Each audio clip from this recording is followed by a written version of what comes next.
Moi c'est Macken de la société Réflexe, ça fait 10 ans que nous sommes sur le Grand Pavois et ça se passe très très bien.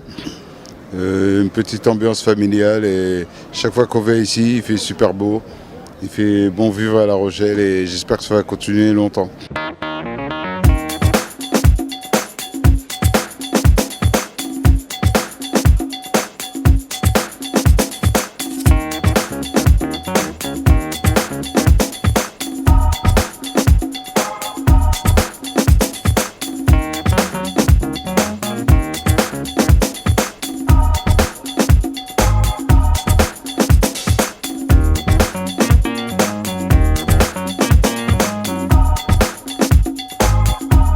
Bonjour, Anne Philippon, Navigue Atlantique, shipchandler à La Rochelle depuis 1967. Voilà, je suis sur le Grand Pavois parce que c'est normal d'être sur le Grand Pavois quand on est shipchandler à La Rochelle. Il faut présenter un petit peu ce qu'on a, se faire connaître, faire voir que l'on est toujours là. Nous sommes un ship indépendant, nous n'appartenons à aucune chaîne de magasins. Donc moi sur le salon nautique je présente plus des choses un petit peu drôles que de l'accastillage, parce que l'accastillage je le fais toute l'année, donc il y a après le confort à bord que je trouve indispensable et qu'on ne trouve pas trop dans les rayons du Grand Pavois. Donc, et puis je suis une femme et je sens que les femmes s'embêtent un petit peu sur les salons et elles suivent leur mari.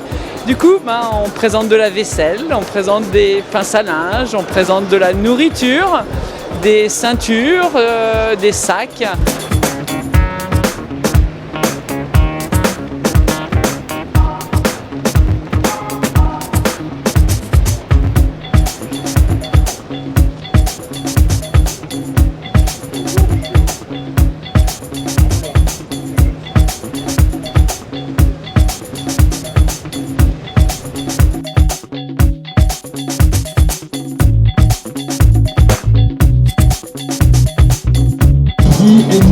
Avec des bateaux et de grands navigateurs, bien évidemment. Deux d'entre eux viennent de nous rejoindre à l'instant. Il y a Wilfried Pierton qui est avec nous. Bonjour. Bonjour David. Et puis Alain Delumeau à ses côtés aussi à notre studio France Bleu. Bonjour Alain. Oui, bonjour David. Vous allez tous les deux participer à la prochaine route du Rhum. Le départ c'est pour le 2 novembre prochain. Départ Saint-Malo, je ne me trompe pas. Direction la Guadeloupe avec... est-ce que si je dis que vous avez un point commun quand même l'un et l'autre, c'est d'avoir repris un vieux bateau et de l'avoir totalement restauré pour être aujourd'hui compétitif? Est-ce que je peux le dire?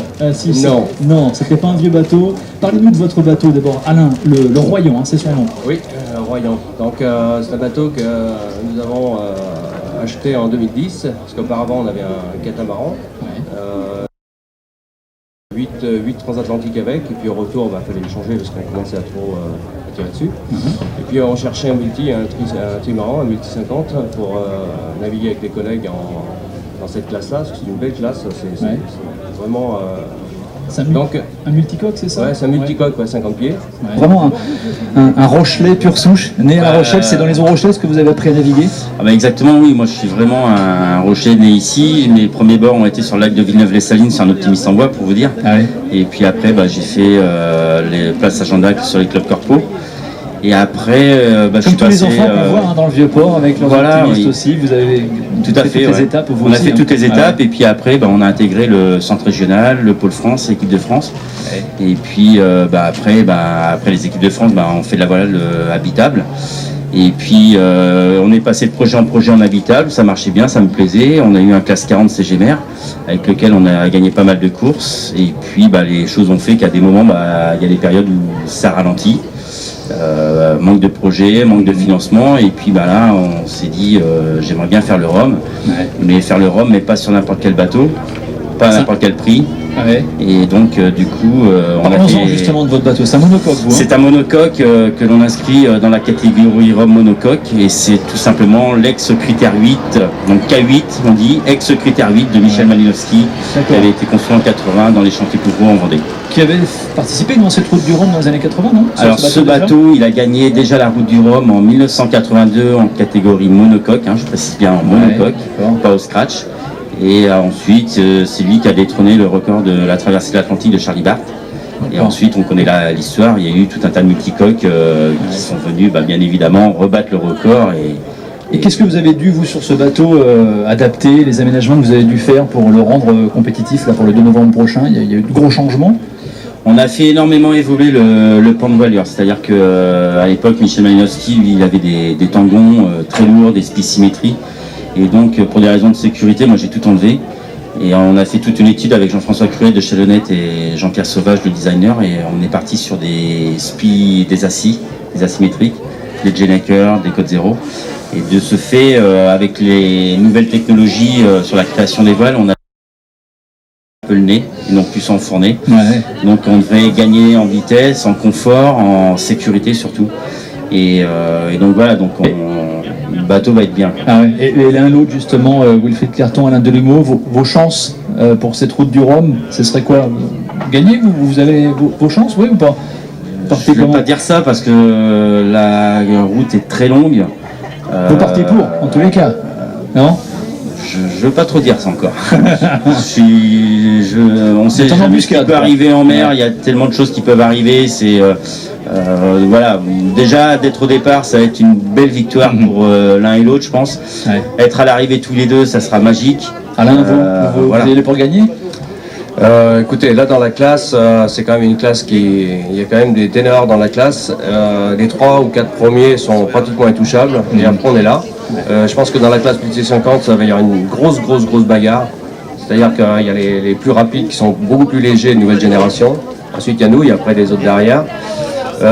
On peut pas dire sur une route de Rhum, c'est tellement, ça dépend, ça prend de la météo, ça dépend de la route qu'on va prendre. Saint-Malo, Guadeloupe, on rappelle. Mais il y a quand même du jeu, on peut passer par l'ouest, si on passe par le sud, c'est différent.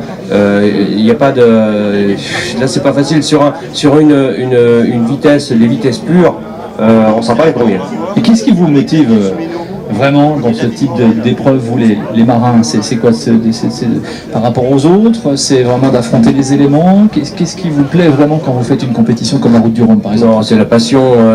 Écoutez, quand on navigue, moi je navigue depuis l'âge de 14 ans, mes premiers pas sur un bateau, j'avais l'âge de 4 ans sur un chalutier parce que mon père était marin à la Cotinière. Et puis depuis, ça m'a jamais quitté. Donc c'est la passion, et puis il faut faire ce que l'on sait faire. Aussi la passion, hein, Wilfried? Bien sûr, c'est la passion, ça nous a pris tout petit, hein, il a raison. Hein.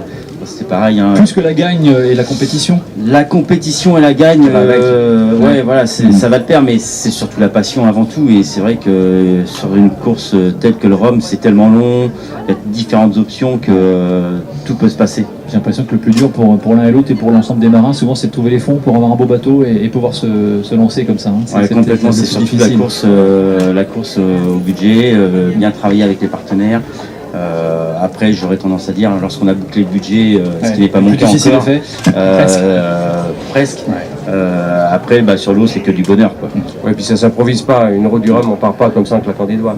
Pour avoir des milles et des milles derrière, c'est pas non plus. Mais écoutez, ça s'explique pas. C'est là. Alors quand on décide de prendre le départ du Rhum, moi j'ai un ami qui est de haut niveau. Il m'a dit, comment tu te sens? J'ai dit, j'ai envie d'y être. Et puis bon, écoute, déjà t'as gagné, quoi. Ouais. Donc l'intérêt c'est de se sentir bien, faire un beau départ, se sentir bien sur l'eau. Et après quand on est bien sur l'eau, on vise l'arrivée. Et puis voilà, surtout arriver tout le monde en bon état. Et j'espère bien avec mon ami Wilfried, et j'espère bien si j'arrive avant lui, comme on a les deux mêmes numéros, j'irai le saluer avec sa famille. C'est quoi? Ce sera le 17 de numéro, non? 17, ouais. Ah, comme la Charente-Maritime. Vous allez défendre vraiment les couleurs de la région, Royan. Alors là, il aura sa petite arme à l'œil, s'ils avaient sa petite. Mais moi je pense qu'on peut peut-être faire mieux, Alain. C'est tout simplement ce qui s'est produit en 78, on peut peut-être le faire tous les deux en 2014. Et je serai juste devant toi, par contre.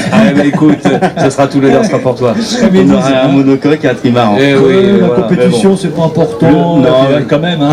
Il y a le Rhum aussi. Ouais, il y a le Rhum, ouais. Non, ce qui est important, c'est surtout se faire plaisir, passer un très bon moment. Et puis, comme dit Alain, il faut qu'on soit tous de l'autre côté et en bon état. Bonne chance à tous les deux. Bon vent à vous pour cette route du Rhum qu'on suivra bien sûr sur France Bleu La Rochelle à partir du 2 novembre. Et vous défendrez, on peut le dire, un petit peu les couleurs de La Rochelle, Wilfried, et puis de Royan, Alain Delumeau. Merci Wilfried Carton. Et bon vent à vous, bonne route du Rhum à partir du 2 novembre. À bientôt. À bientôt.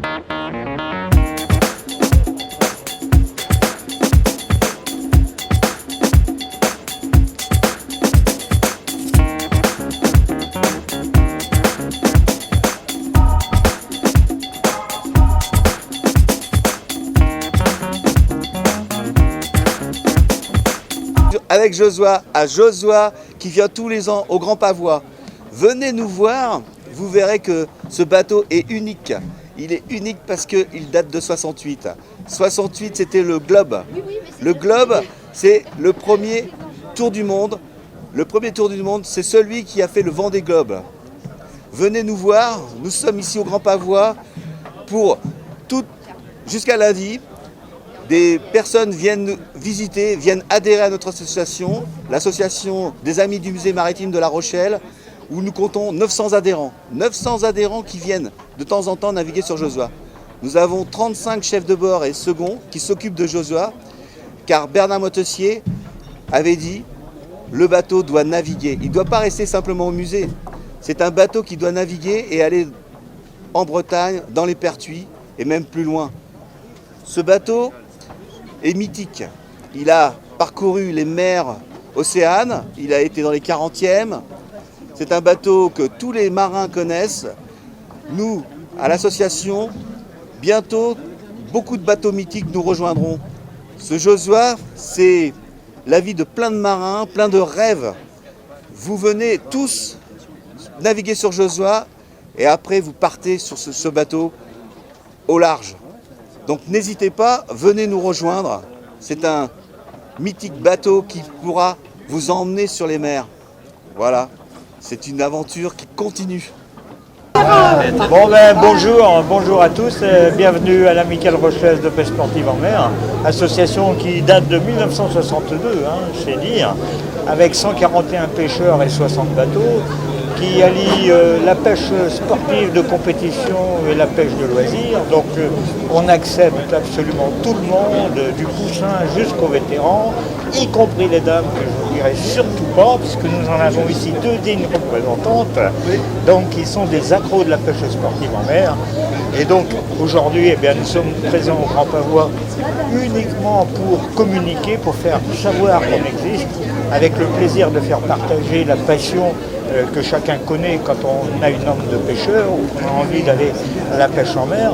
On a l'avantage ici en Charente-Maritime d'avoir le Pertuis charentais, notamment le Pertuis d'Antioche en face d'où, entre l'île de Léron et l'île de Ré, ce qui est un spot extraordinaire de variété de poissons qui nous permet en ce moment de pêcher de la dorade, mais aussi de la bonite, du maquereau. L'hiver, on va plutôt pêcher du merlan, du congre. Il y en a pour tout le monde et surtout, c'est une pêche où la convivialité reste l'élément majeur de notre activité, à savoir que tout le monde doit trouver son bonheur lors d'une sortie de pêche en mer. Les concours, c'est un petit peu plus difficile, puisque là, il s'agit de compétition. Il faut savoir que le club a une renommée non seulement locale, nationale, mais internationale, puisque nous avons en 2012 un titre de champion du monde de pêche en mer individuelle, l'équipe de France ayant acquis le titre de champion du monde. L'an dernier, nous avions un champion de France vétéran, un champion de France senior, cette année un vice-champion de France vétéran. Et là, au moment où je vous parle, 2 de nos jeunes, un de 16 ans et un de 20 ans, sont partis pour Weymouth en Angleterre, où ils vont disputer le championnat du monde jeune de pêche en bateau. C'est dire, vous voyez, la dimension de cette amicale qui, dans toute sa sympathie, cache derrière elle une facette de compétition qui n'est pas négligeable. Alors, si vous aimez la pêche, si vous souhaitez nous retrouver, je vous donne rendez-vous tous les samedis matins de 10h30 à 13h à notre local, derrière le local de l'école des voiles. Et là, vous y trouverez tous les renseignements dont vous aurez besoin. Et je remercie à cette occasion Web Télé de m'avoir accordé ce temps de parole. Merci à tous. Merci.